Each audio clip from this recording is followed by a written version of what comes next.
আমি যখন প্রথম চিল্লাতে যাই ময়মনসিং পড়ছিলাম, ময়মনসিং মানে মানুষ অবাক অবাক হয়ে যায় আর কি, যে ইলিয়াস কোবরা আপনি এরকম মানে।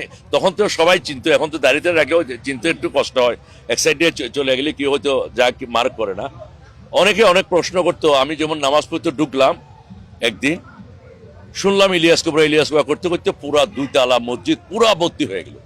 মানে মানুষ দেখার জন্য এরকম আসছে। আমি যে কদিন ছিলাম, আমরা তো একটা মসজিদে 3 দিন করে থাকতে হয়, যে মসজিদে গেছি ফুল ফুল। আর এক বেলা মানে জমাতে তকলিফে যারা যায়, জমাতে যারা যায় তারা রাইন্দা খাইতে হয়, 3 বেলায় তারা পাক করে খাইতে হয়। ওই পাকটা করতে হয় না আমাদের আর। হ্যাঁ, মানে মানে একতারা খাওয়াই, সব খাবারগুলি আমাদের বাইরে থেকে দিছে। যে বলে সবাই এখানে ইলিয়াস কোবরা আইছে, ইলিয়াস কোবরা আইছে, এরকম আর কি। সবাই খাবারটা আমরা মানে 40 দিন 41 দিন খাবারটাইও মানে আমাদেরকে সাপ্লাই দিছে। ওখানে যেহেতু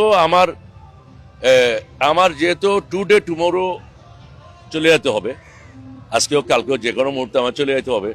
এই জন্য আমার এই জগৎটা অনেক আরাম লাগে, অনেক ভালো লাগে। কারণ মানে আর একটা কথা বলবো, আমি ছোটখাটো ভাই মানুষ, কোনো কিছু তেমন কিছু না। আমি আরেকটা কথা বলবো আপনাদেরকে, যারা মুসলিম ধর্মের মানুষ আছেন, তাদের প্রত্যেকের প্রতি আমার একটু অনুরোধ থাকবে। আমি বুঝি নাই, আপনারাও ভুল করেন না। আমি অনেক সময় নামাজ পড়ি নাই, আপনারা সবাই নামাজ পড়বেন। কারণ আমাদের একজনকে হিসাব দিতে হবে, আল্লাহকে হিসাব দিতে হবে। প্রিয় দর্শক, এতক্ষণ ধরে আপনারা যার বক্তব্যটি শুনলেন, যার কথা শুনলেন, ওনাকে আপনারা সবাই চেনেন। উনি হইল সেই ইলিয়াস কোবরা। চিন্তা করা যায় তার মুখের দাড়ি কত বড় হয়ে গিয়েছে, মাথায় টুপি।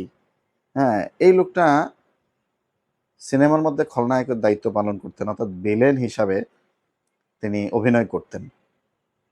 আর তাবলিগ জামাতে যাওয়ার পরে লোকটার ভিতরে কতটা পরিবর্তন এসেছে, তার কথার মধ্যে কতটা পরিবর্তন এসেছে, তার পোশাকের মধ্যে কতটা পরিবর্তন এসেছে, এটা আপনারা এই প্রায় 1 মিনিট 30-33 সেকেন্ডের ভিডিও থেকে আপনারা ভিডিও দেখে বুঝতে পেরেছেন। এখন আমি যেই মেসেজটা দিতে চাই, এই বিষয়টা নিয়ে আমার যেই কথা, সেটা হলো তাবলিগ জামাত এমন একটা জামাত, যেই তাবলিগ জামাতে যাওয়ার পরে আমি দেখেছি বেয়াদব আদব শিখেছে। তাবলিগ জামাতে যাওয়ার পরে এলাকায় আসছে, আসার পরে যাদের সাথে বেয়াদবি করেছে তাদের কাছে ধরে ধরে পায়ে ধরে ক্ষমা চেয়েছে, এরকম আমি নিজে দেখেছি। এবং আর কখনো বেয়াদবি কাকে বলে এটা আমরা অনেককেই করতে দেখি নাই এই তাবলিগ জামাতে যাওয়ার পরে, অথচ লোকটা বেয়াদব ছিল। তারপরে আসেন, আগে নামাজ পড়তো না, কিন্তু তাবলিগে যাওয়ার পরে আলহামদুলিল্লাহ নামাজ ধরেছে। তারপরে আগে মাথায় টুপি দিত না, কিন্তু তাবলিগ জামাতে যাওয়ার পরে মাথায় পাগড়ি পর্যন্ত উঠেছে। টুপি তো থাক দূরের কথা, পাগড়িটা পর্যন্ত উঠেছে। ঠিকমতো ব্রাশ করতো কিনা সন্দেহ, কিন্তু ছেলেটা ব্রাশ করা শিখেছে। অর্থাৎ প্রত্যেক নামাজের আগে মেসওয়াক করা এই আমলটা চালু করেছে। খাবার খাইতো, দাঁড়ায় দাঁড়ায় খাবার খাইতো, দাঁড়ায় চা খাইতো, দাঁড়ায় পানি খাইতো। মানে খাবারের যে আদব, এটা রক্ষা করতো না। কিন্তু তাবলিগ জামাতে যাওয়ার পরে আমরা দেখেছি যে দস্তরখানে বইসা খাবার খাইতে।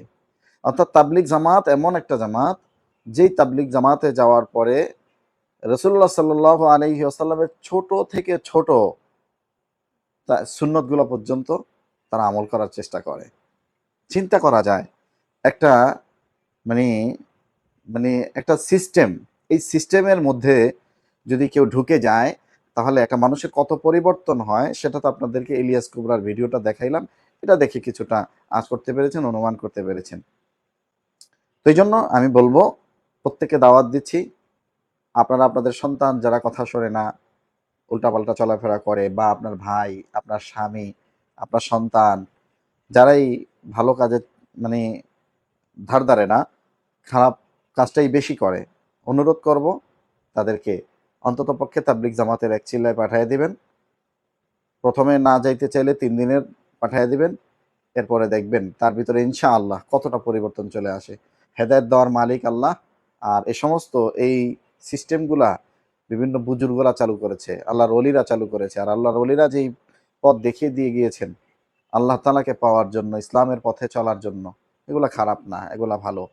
তবে আমি লাস্ট একটা কথা বলতে চাই, এই তাবলিগ জামাতের ব্যাপারেও আমাদের বাংলাদেশের কিছু ইসলামিক রাজনৈতিক দলও আছে, আবার কিছু মানে সুশীল মনা কিছু মানুষ আছে, তারা বোঝানোর চেষ্টা করে তাবলিগে যায় কি হইছে, বউ থুইয়া হ্যাঁ তাবলিগে জায়গা, হ্যার বউ খায় কই, হ্যার বউ চলে কেমনে, হ্যার পরিবার কিভাবে চলে না চলে।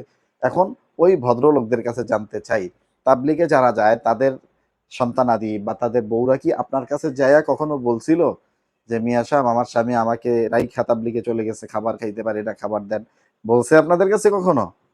হ্যাঁ, আমি পর্দা করতে পারি না, আমার স্বামী চলে যাওয়ার কারণে এখন একটু একটু পর্দার ব্যবস্থা করেন, বলছে আপনাদের কাছে? বলে নাই। এগুলো হইলো চুলকানি। অর্থাৎ ইসলামের পথে যদি কেউ চলতে চায় বা তাদের মতের বিরুদ্ধে হইলেই মানে বদনাম কুৎসা রটনা করা শুরু করে। আর তাদের মতের বাহিরে গেলেই, তাদের দলকে যদি মানে তাদের দলের না হইলেই বদনাম করা শুরু করে দেয়। এই জন্য তাবলিগ জামাত একটা কবুলিয়াত সংগঠন।